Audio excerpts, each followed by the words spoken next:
और मृत्यु के नाम से हम लोग डर जाते हैं, घबरा जाते हैं। तो कैसे बचे? बचने का तो कोई उपाय है नहीं।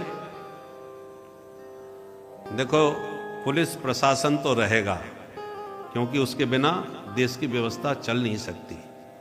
और पुलिस वालों से यदि ज्यादा डर लगता है तो पुलिस के बड़े अधिकारियों से थोड़ी जान पहचान अच्छी सी कर लो, तो डर निकल जाएगा। एसपी साहब के यहां आना जाना चालू कर दो, बड़े बड़े पुलिस वाले, दरोगा वगैरह वैसे ही आपसे दूर रहेंगे, किसी की हिम्मत ही नहीं पड़ेगी आप पर हाथ उठाने की। उसी प्रकार मौत तो भगवान का एक प्रबंधन है, उसके बिना काम नहीं चलेगा। पहले हम कोई उत्सव मनाते हैं तो भवन को सजाते हैं, बढ़िया बढ़िया फूल मालाओं से सुसज्जित करते हैं। सजावट का काम पूरा हो गया तो फिर उत्सव मनाना चालू करते हैं। उत्सव जब संपन्न हो जाता है, गाना बजाना नाचना कूदना करके उत्सव संपन्न कर दिया, फिर तीसरी व्यवस्था सफाई की। अब सफाई कर्मचारी न हो तो उत्सव में जो आनंद आया, उसका जो फूल बिखरे हैं उनकी सफाई नहीं होगी तो भवन तो गंदा हो जाएगा। इसलिए तीनों प्रबंध हैं, सजावट पहला काम, उत्सव दूसरा काम, सफाई तीसरा काम। ऐसे ब्रह्मा विष्णु महेश हैं। ब्रह्मा जी का काम सृष्टि का श्रृंगार करना, नए नए जो सृजन हो रहे हैं, फुलवाड़ी में नए नए फूल निकल रहे हैं, अनेक जीवों का जन्म हो रहा है, ये ब्रह्मा जी की ड्यूटी है, ये सब काम व्यवस्था उनकी है। सृष्टि का श्रृंगार करते हैं, सजाते हैं। और भगवान श्री हरि नारायण जो हैं वो इसका उत्सव मनाते हैं, विहार करते हैं। और जब उत्सव संपन्न हो जाता है तो फिर भोले बाबा का काम है सब संहार, सफाई। तो सफाई यदि नहीं होगी, एक जरा कल्पना करो, सब ऐसी जन्म लेते जाएं और संहार ना हो, मृत्यु ना हो किसी की, तो क्या हालत होगी देश की, जरा सोच के देखो।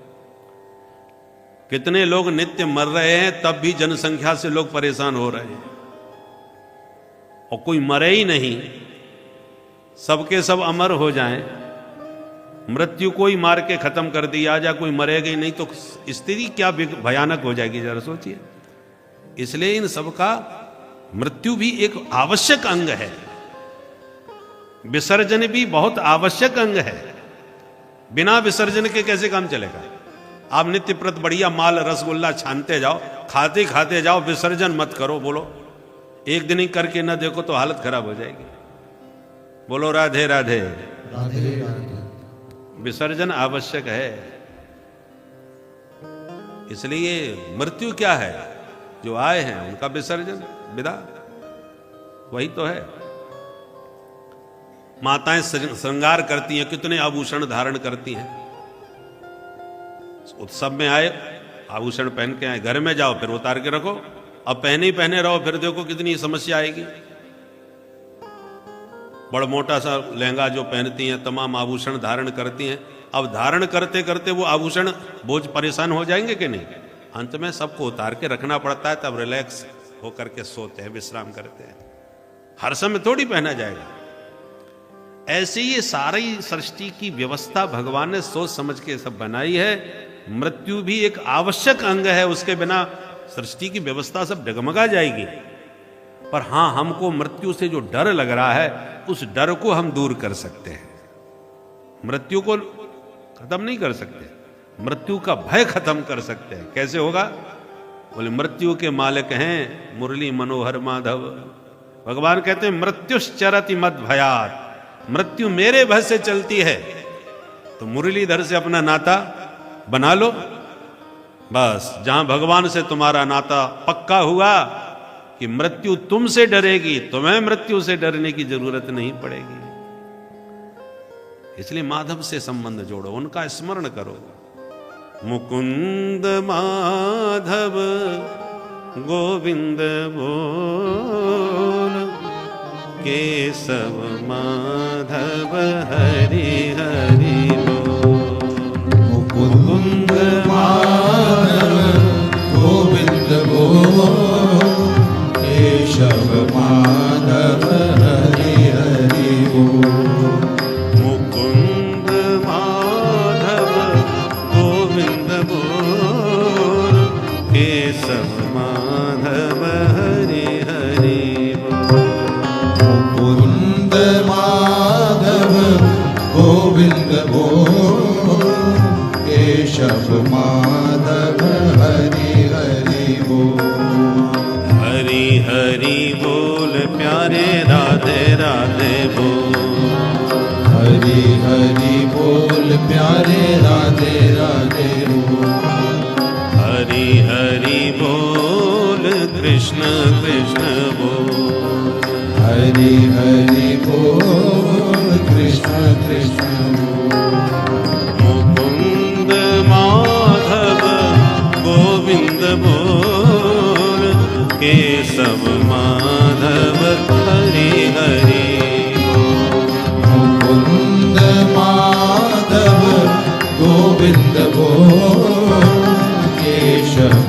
माधव हरि हरि बोल केशव माधव हरि हरि केशव माधव हरि हरि बोल तस्मात् भारत सर्वात्मा भगवान ईश्वरो हरि श्रोतव्यः कीर्तितव्यश्च स्मर्तव्यश्चेच्छता भयम् स्मर्तव्यश्चेच्छता भयम्। इसलिए हे भारत परीक्षित, जो भगवान हैं, सर्वात्मा हैं, ईश्वर हैं, जीव के शरणागत के पापों का हरण करने वाले हरि हैं, ऐसे सर्व समर्थ भगवान का दिव्य चरित्रों का श्रवण करो, उनके नामों का कीर्तन करो, उनके चरण कमलों का स्मरण ध्यान करो।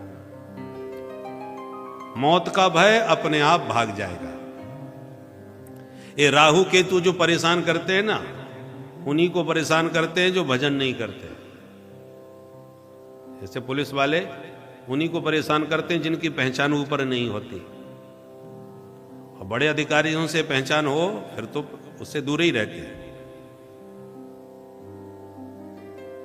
जो नवग्रह जो है ना, राहु केतु शुक्र शनिश्चर,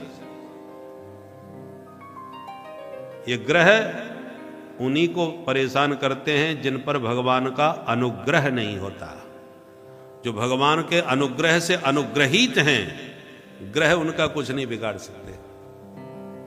जानकी नाथ सहाय करे जब, कौन बिगाड़ करे नर तेरो। जानकी नाथ सहाय। कोई ग्रह आपके ऊपर प्रभाव नहीं डाल सकता, बस भगवान का अनुग्रह होना चाहिए। क्योंकि ग्रह जब परेशान करते हैं ना, क्या करें महाराज, शनिश्चर की 7.5 चल रही है, आजकल घर में बड़ी अशांति है, कोई काम ठीक से नहीं बन रहा। तो वैसे तो भजन करने वाले नहीं, जब परेशान होंगे तो पंडित जी के पास जाएंगे, महाराज आजकल घर में बड़ी परेशानी है, कुछ बताओ। तो पंडित जी बताते हैं फलाना अनुष्ठान करो, फलाना पुरस्चरण करवाओ, फलाना व्रत करो, फलाना हवन करा लो, फलानी ग्रह की शांति करवा लो। तो वैसे नहीं करा रहे थे, परंतु जब पिटाई होती है तो करवाना पड़ता है जबरदस्ती। तो राहु केतु पकड़ के परेशान करके तुमसे कुछ करवावे, उससे अच्छा तुम पहले से करो भाई।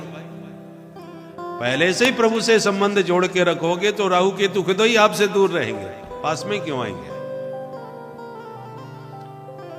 बीमार होने के बाद तो डॉक्टर के पास जाके इलाज करवाना ही पड़ेगा, तो प्रयास ऐसा करो कि बीमारी क्यों पड़ो। स्वास्थ्य का ध्यान रखोगे, बीमारी अपने आप ही दूर रहेगी।